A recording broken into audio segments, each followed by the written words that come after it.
Now, Sports Talk with Broads. Here's Hunter Brody. Another day and another day closer to the NBA returning. So we think. You're now hearing that players are getting nervous, and now Walt Disney World is coming into play. They might have to get sucked into staying in the bubble more so than they thought they were. Look, all I know is that they are going to figure this out because money is in play. And money talks, and the league is going to generate a ton of revenue. And whether some players want to stay home and not perform and not get paid, well, that might be the case. And then you'll have the rest of the team go out and play. I'm not here to tell you whether you should feel scared or not about COVID-19 at this point, but I do know that the league is going to find a way around this. The union and the league just came up with a deal together, so it is a little odd. And look, it's not the same as what happened with baseball. Baseball and the union, they had a problem because clearly they didn't understand what was going on with people in the building or not, and they're fighting over prorated salaries. This is a totally different conversation when it comes to the basketball union and the commissioner, Adam Silver, coming up with the game plan to move forward. Two totally different scenarios, but it does blow my mind a bit. Now all these players are coming out saying that they don't feel as comfortable. The numbers are rising. Maybe that has something to do with it, but all I know is they are going to figure this out. They are going to move forward properly, and I'm pretty confident that we will still be seeing basketball. It just might be without some players who don't feel as comfortable as others. But the point of today's video, you had Lauren Rosen talk with Joel Embiid, and he had some interesting quotes. You continue to see Ben Simmons posting pictures, taking jump shots. What is this nonsense? But before we get into it, this episode of Sports Talk with Broads is sponsored by Orbit Energy and Power, and they set the standard for clean energy. We are talking $0 electric bills. Not only that, they also provide water purification systems, backup energy services, battery storage, and more. Visit them online at orbitenergy.us or give them a call at 800-836-3987. Their information is in the description. All right, so first, this is the big quote. This is the quote that was flying around social media, getting people all excited, and he was pretty much asked about his routine and how it's been ramped up lately. So this is what he said. We've been going at it for the past 4 weeks, about 6 times a week, just trying to get a head start and get ready for whatever's coming. I have something to prove, and I feel like whenever the opportunity comes, it's going to be my time. A few things, and I'm not trying to be negative. I am rooting for Joel Embiid. I want him to succeed. I want him to be the player who takes this franchise to the next level and wins multiple NBA titles. That's what I want. That's what I'm rooting for. I've just seen this a lot. I've seen him speak about how he could be so dominant, speak about how he's the best big man in the league. When Charles Barkley and the TNT crew ripped into him a bit, what'd he do? He was absurd the next game, and then he went back to his old ways. I understand this is who he is. This is his personality. It's all about it. And I like the fact that he's working out 6 times a week for the past 4 weeks. Yeah, that's great. Show me, though, and show me for a long period of time. When he plays his best basketball, is there anyone who could defend him besides Marc Gasol? And I hate that every time I bring it up, I have to bring up Marc Gasol, but he is Joel Embiid's father at this point, and I don't know why. Because obviously Joel Embiid is way stronger, more athletic, better skill level, but there's always players who shut other players down when it makes no sense, and it's Marc Gasol for some reason. I don't know. I can't explain it. But with Joel Embiid, it's a common theme, right? He talks, and there's times where he backs it up. But backing it up for a long period of time is different than he comes out hot, he has a good, let's just say he has a good 8 regular season games when everything kicks back off. He has because of the seeding, you're going to see a decent matchup in the first round. So this is a different scenario than, say, the last 2 years in the postseason when you saw a Miami Heat team that had no business and a Brooklyn Nets squad. So you're going to see a good first round matchup. But what if he has a strong 8 regular season games and then in the postseason he's not himself, or he's popping 8 threes and he's hitting 2 of them, or he's not getting on the low block as much as people want him to, which we have seen before? What if you see him say these quotes now and then he doesn't truly back it up? I've seen that happen before, and that's why I'm laying out this scenario. I get why people would be excited about it. Here's another thing. Don't you think other players around the league are doing the same thing? Don't you believe other squads, the Lakers, LeBron James, Anthony Davis, Greek Freak out there in Milwaukee with Chris Middleton, the Boston Celtics, Jason Tatum, Jaylen Brown, you don't think that they're doing the same thing? They're putting in work now, starting to get ramped up. If everybody else is doing it, and I'm not saying everyone who's coming back will be competing at this type of level right before, but the teams that are serious sure are.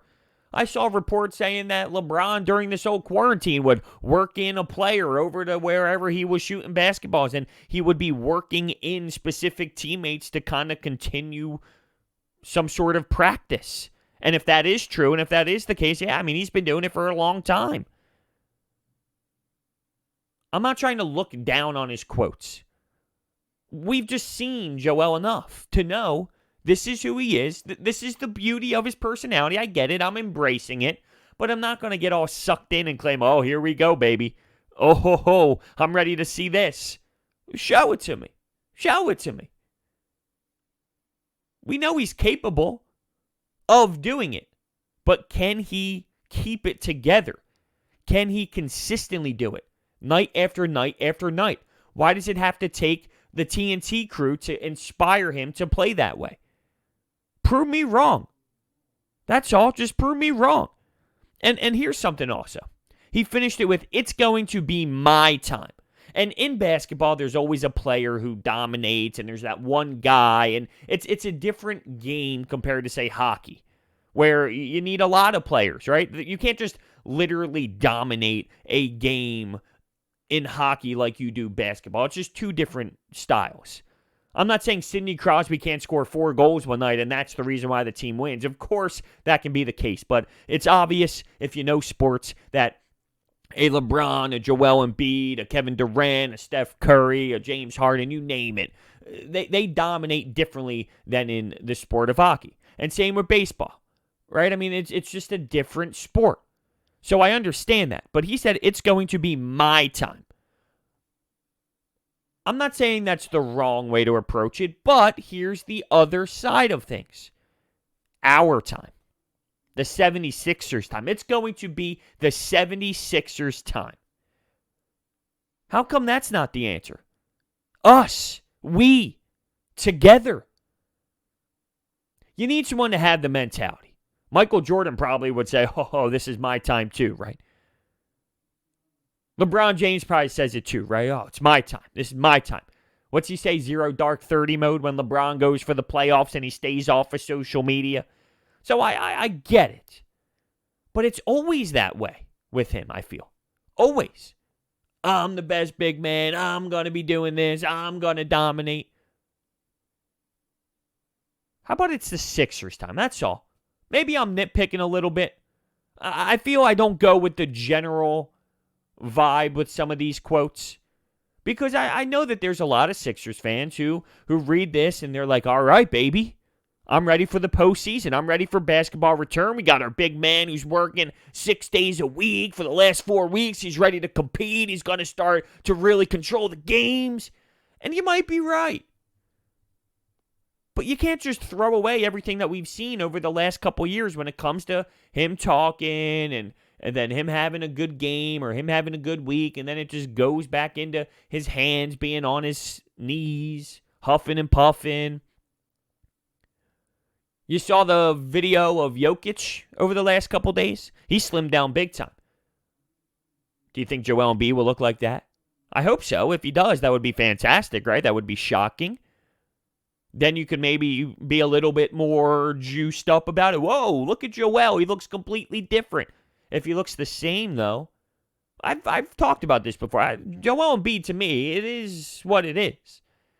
It's a big body frame running up and down the floor. It's not common. It's not normal for someone that big to be running like that. I just feel like it's human nature to be out of shape like he is because you just don't do that with the type of body that he has. So is it his fault? I don't question his work ethic on off days in the gym. Like, I believe he's doing this, sure. And it's a good thing. It's not a bad thing. But I expect him to still be out of shape when everything returns. He doesn't have the Ben Simmons motor. He doesn't have some of the other endurance. He doesn't have the same endurance as some of these other players. And I don't know if you can fix that. At this point, it almost is what it is. So we'll see how it all plays out. It's going to be an interesting first-round matchup. It depends on who they get, though. Because Embiid versus the Celtics, I don't think there's really anyone who can stop them. If they play the Miami Heat, I'm not saying anyone can stop them, but do they have more size? Does Bam have a different skill set than what you're working with in Boston? Sure. I think Boston, for Joel Embiid's purposes, is a better matchup. Is it the better matchup as an overall squad, though?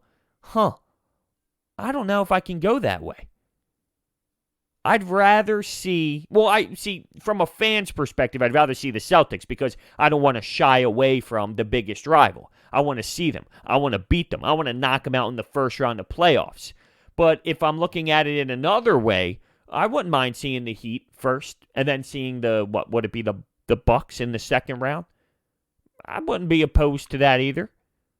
Look, they're both going to be tough. You're going to have a tough first round matchup. What's the other possibility? Is the Indiana Pacers in play? I mean, there's 8 regular season games to this point left, so things can totally happen. The East, especially in that 4, 5, 6 range, it's all a jumble, it's all a mess, so the teams will be bashing it out, but who cares? And what I mean by that is, what do you get?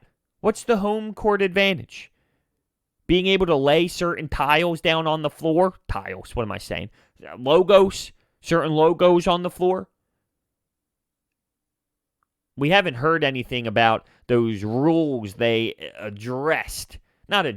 but threw out there, where you get the ball first in the second, third, and fourth quarter if you're the home seed or the high seed, or what was the other one? An extra coach's challenge.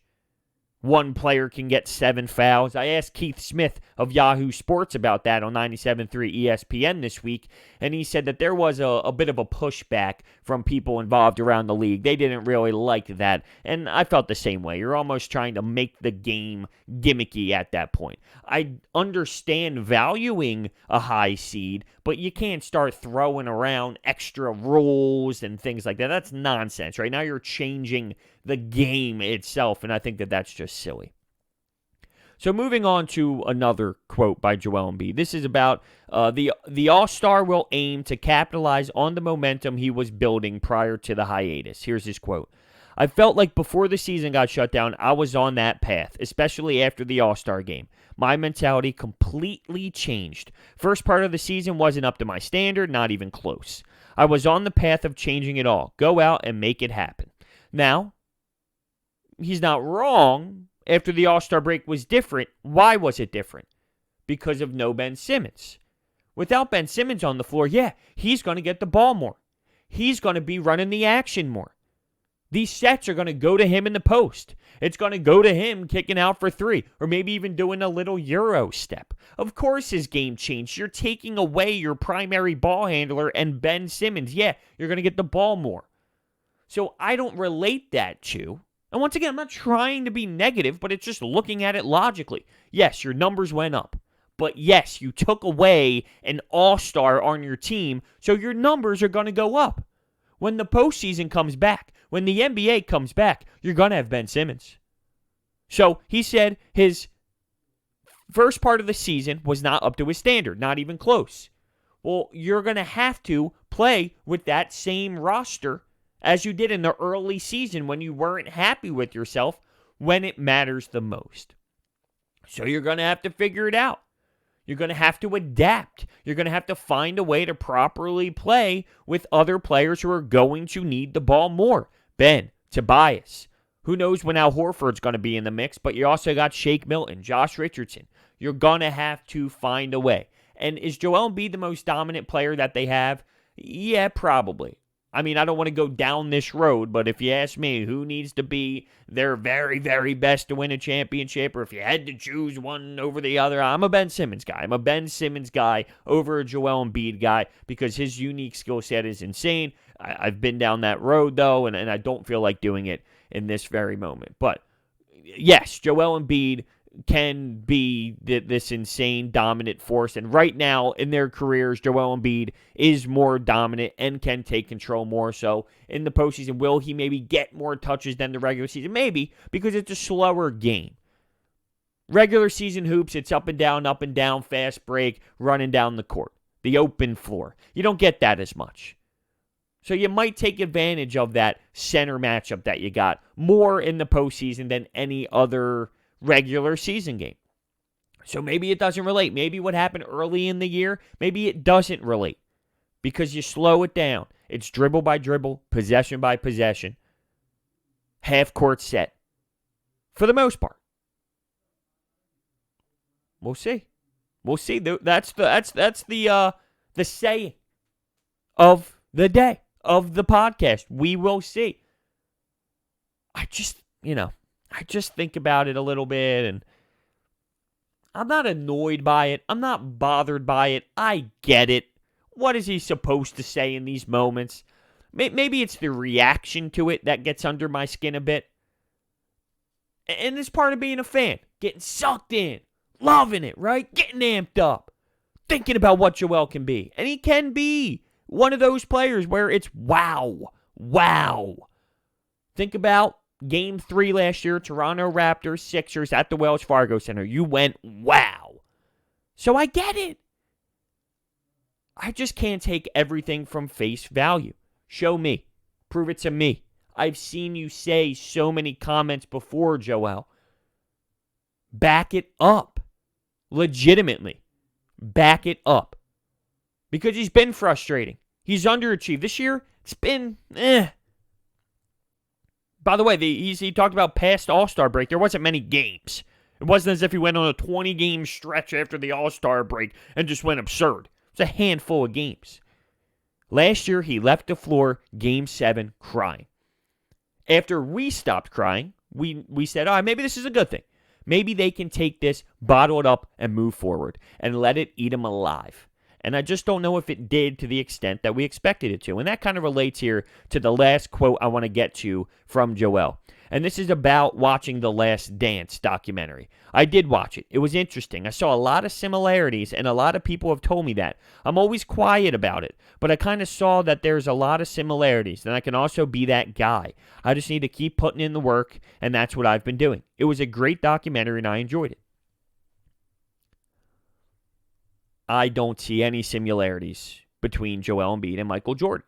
And that shouldn't be a knock on Joel Embiid. That should really just be the praise of MJ, right? MJ was this historic, global, insane star. And not that Joel Embiid doesn't have a global following. Of course he does. It's not even close. What's the similarities? I don't see them. Maybe I'm missing something. Maybe that's on me. Maybe I'm the one missing something. I don't see any similarities at all in what Joel Embiid does and what Michael Jordan did. And I've been on the record going, Michael Jordan is loved too much. People are obsessed with Michael Jordan so much that he can never do no wrong. And there were plenty of times when he did a lot wrong. But because people are so fascinated with his dominance and how great he was on the floor, well, he's Michael Jordan. I always argue that he's too loved. But in this scenario, other than playing the sport of basketball, I'm trying to see what they do that's the same. Mindset is not the same. The dribbling is not the same. The shooting's not the same. Two totally different positions. The defense, they both play defense. Okay, they both play defense. They both play defense. There you go. I found it. Other than that, though, I got nothing for you. How about Ben Simmons in these pictures? He looks jacked in the gym. And when I was recording Processed with D-Ray, our Sixers podcast, he mentioned the fact that, wow, he must be over that back injury. And the back injury never really popped into my head. It didn't trigger anything. I just saw the pictures and saw how jacked he was. And I was like, all right, cool. Right? All right, cool. I'm excited. All right, cool. Then, though, when he brought up the injury thing, I thought, wow, he must be good. Because you can't be doing some sort of squats, reverse lunges, and pumping iron to the level that he did if he was in some serious back pain. Here's where I'm losing people. There was a jump shot photo. Oh, a good old jump shot photo. Now the speculation's coming around. Will he shoot? Because it's going to be an empty gym. And you know what? Maybe. At first, I thought there's no way. He knew that the TV broadcast was still there. He knew that people are still watching. Millions of people around the world still be watching. Even though no one's in the arena itself, so many eyes will still be on the game to the point where I don't think that he will start shooting the ball.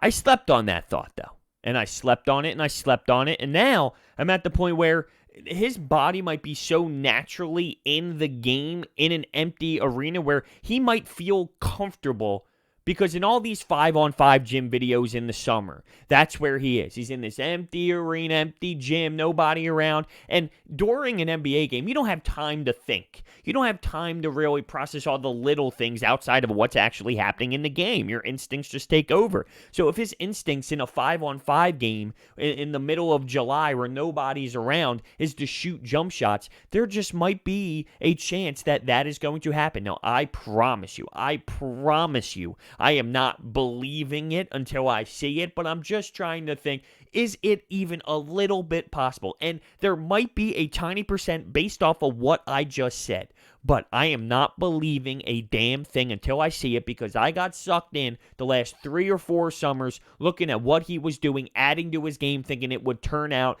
and work out in an NBA regular season game, and it hasn't to this point, so Nope. I'm not going to believe that'll happen. It's a possibility, but I'm not going to believe it until I see it with my damn 2 eyeballs where he's consistently taking shots in NBA games in this empty gym.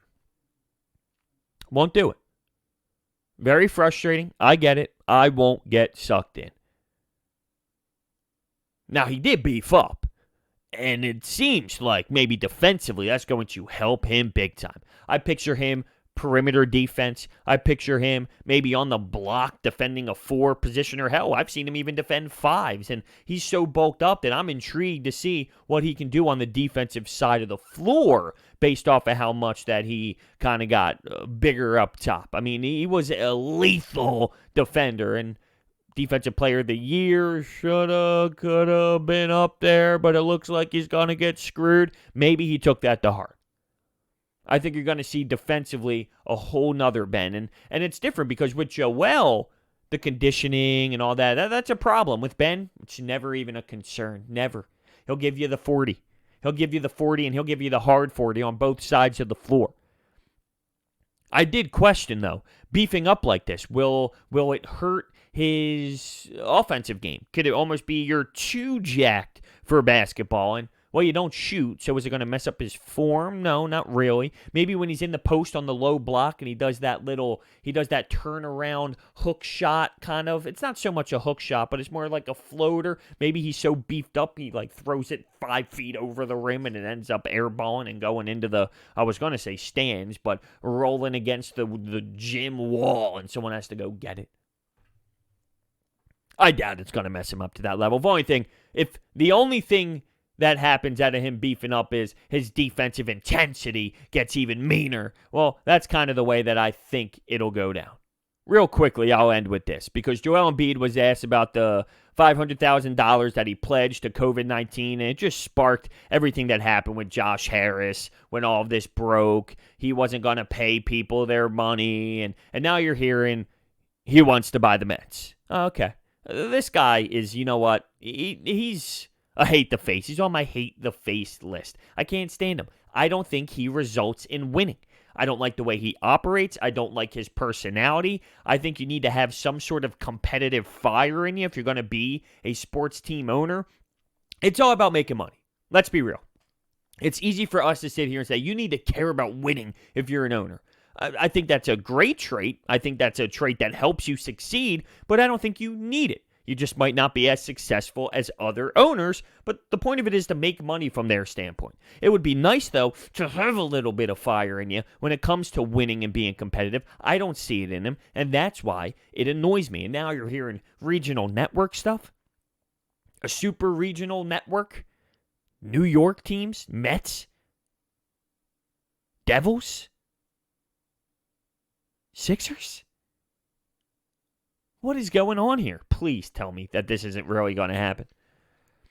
Thank you guys so much for listening. I would love to hear all of your comments. You can comment down below on YouTube, and if you're listening to this on a podcasting app, you can use the review system as a comment section. So, one more time, this episode of Sports Talk with Broads is sponsored by Orbit Energy and Power, and they set the standard for clean energy. Whether you are looking to add solar to your home or company, Orbit works directly with you to ensure you are getting the best deal. We are talking about $0 electric bills.